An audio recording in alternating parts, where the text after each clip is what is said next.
Nuge, you've been here 11 years. Tonight was your first opportunity to score a playoff goal with fans at home. Obviously, in the bubble you didn't. Can you talk about your first one then? Obviously, the huge one late. Yeah, I mean, that first one was fortunate bounce, and then the last one, I mean, Tice puts it in a good spot, and I just try to go to the net and bang it in. So obviously, we stuck with it all game. We knew that they'd have a pushback, and way that we stuck together and didn't turn on each other at any moment shows good signs for our team. Mike, obviously, give me a thought. Did you not see the puck? What happened? I can laugh now, right? Yeah. I mean, obviously, I don't think there's been a time in my career where I've lost a puck where I have no idea where it went. And talking to some guys after, I wasn't the only one that didn't know where it was either, so it made me feel a little bit better. But yeah, I mean, obviously, you don't want that to happen, ever, but unbelievable goal by Nuge at the end there to give us a boost back and obviously get up in the series, and a win's a win. Mike, you were talking a couple nights ago about the idea of learning that lesson from round one. What do you think you guys learned this time around? Well, I mean, obviously we got up 3-0 early in the first there, but I don't think we played our best period by any means. But like Nuge said, we stuck together as a group. We never wavered. We just kind of found a way to win a game. And I mean, in the playoffs, that's what you have to do. I mean, we could have easily, packed it in after they got that long one on me, and we just showed resilience to come back and score a big goal there and push the series to 3-1. Nuge, how were you able to kind of regain that composure after they tied it 3-3 and then continue and carry on? Well, I mean, obviously, talk to each other on the bench, but I mean, the main thing was, I mean, we just had to keep pushing, and 3-2, 3-3. I mean, the goal is to keep going and going and going, and stuff like that happens. I mean, it's hockey. Bounces happen, and like I said before, I mean, the way that we just stuck together, and there was no quit in our game. Ryan, there's a lot to talk in the other room about, one player winning the games for you guys. There's been a lot of talk from them about that. Do you guys take that personally? That wasn't the case tonight, obviously. Well, I mean, I think no matter what, obviously he's the best player in the world. I mean, he's going to make a difference every night, and we're thankful to have him on our team. And at the same time, I think everybody follows his lead and the way that he works, and obviously, I mean, he does things offensively that nobody else can do, but the way that he works and finishes checks and back checks, and that's something that everybody can follow his lead by doing. And I think we all stepped up tonight, and every game's a team game. We know that. I mean, it's just you can't win with one guy, two guys. I mean, it's a tough league, and especially come playoffs, you need everybody pulling on the same rope. And just how cool is this out here? It's amazing. I mean, the atmosphere in that building tonight was something I've never experienced, and it was pretty good 16-17 first round, but I mean, tonight was something special. Mike, what are you seeing from your blue liners just in terms of their ability to kind of remain calm and make smart little plays, and just the way they seem to be breaking the puck out? That's kind of the unsung guys, I would say, through a couple. Yeah, I mean, I don't think it's getting unnoticed a little bit, but the composure, the guys they're playing with back there is impressive. It really is. They're doing a lot of little things, a lot of the leg work that it takes to get pucks out, get pucks up to our forwards as quick as possible, and they got some big guys in their team that are physical, and the D have done a good job to avoid those collisions, but not only that, get the puck moving and like I said, get the puck up and out of our zone in key moments in the games. And it's been everyone back there. Everyone's played a big part in where we're at in the series, and we want to keep that up. Ryan, not to keep looking back, but you guys have been in situations in important games where teams have stormed back on you, and I can imagine that creates stress within the team. How much better do you think your group is in that moment of kind of dealing with that, recognizing it, and getting that different result?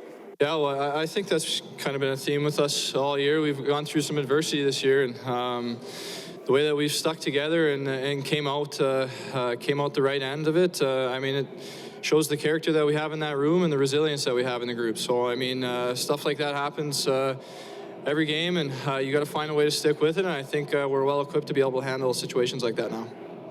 Yeah, Mike, I would ask you, this is the kind of game I think this franchise is trying to build a team that can win, right? A game that you know, kind of gets away, you got to take it back. The other team's playing for their lives. Is this the sort of a game that is a sign that you guys have got something going here? Well, Spec, I think every game you play in the playoffs, you gain experience, and there's ebbs and flows to a game, to a series, and they're all learning experiences throughout a whole course of a game. There's stuff that happens. It's never perfect, but it's how you handle it. It's how you battle through the adversity. Sticking together as a group, and we're doing that. You know, we're doing that. When we're down, we're finding ways to get back in games. When we had a lead there, and obviously they tied it up there. No one panicked. Everyone kept their composure, and we got a big goal by Nugget there to seal the deal. But yeah, there's definitely growth in this team for sure. There's a confidence that this team's playing with that we believe that we can do some damage. Obviously, every game that you win, you gain confidence from, but you just want to keep that ball rolling. You want to keep doing the good things that make our team successful. And I feel like the structure that we're playing with, when we do it, it makes us a real good hockey team. So there was a lot of talk the last couple of days about how from the other side, about how one guy was beating the Calgary Flames. Tonight was, the rest of the team bucked up here, and, he had 2 goals. It wasn't one guy tonight, for sure. I mean, it never is, really. And hockey's the ultimate team sport.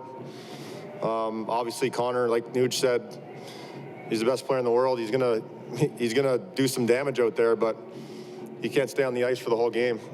There's a lot of other players that are playing important roles, whether it's shutting down other guys in their team or D going out there blocking the biscuit and keeping it out of our net. And it takes a whole unit. It takes a whole unit to win, and you've seen that with teams that have won the Stanley Cup in the past years.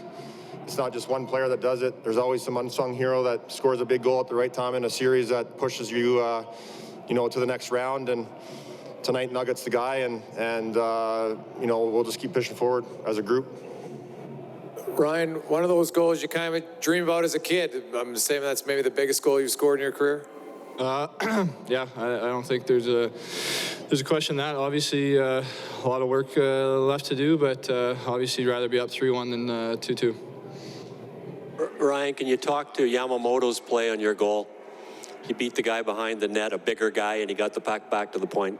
Yeah, I mean, he did what he does best, and he goes in, and doesn't matter what the size of the other guy is, he's going to go and work his ass off work his butt off to win that battle. And I mean, obviously, it goes without saying that was a huge one, and he does that all the time. And I think it's one of those little things that goes unnoticed a lot of the time, but it makes a huge difference in the game.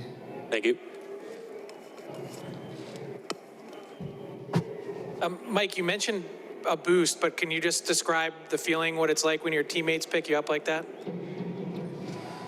Yeah, I mean, like I said, it's never perfect. Obviously, when something like that happens, that's unusual.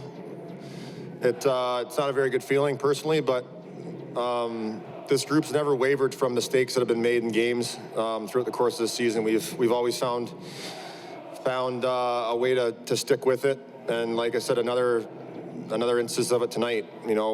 Some adversity there at the end, and no one ever hit the panic button. We just stuck with it and found a way to get a win. That's all you want to do in the playoffs, is score one more goal than the other team and win the game. We did that tonight, and we've pushed the series along. Just one more from me, Mike. Just how Jay's a rookie head coach. How have you sort of seen him navigate these playoffs, and especially a night like tonight where he had to get you guys back moving in the right direction after a 3-0 lead? Yeah, I mean, I think Woody's done an unbelievable job. To be honest, he's a detailed coach that gets his message across, and it's very clear. It's very clear what the objective is. Everybody knows what their job is when they get on the ice, and it's about he's put the plan in place, and it's about going out there and executing, and for the most part we've done that, and yeah, he's done an unbelievable job to obviously turn our season around and put us in a position to be successful, and it's now about the players going out there and doing it.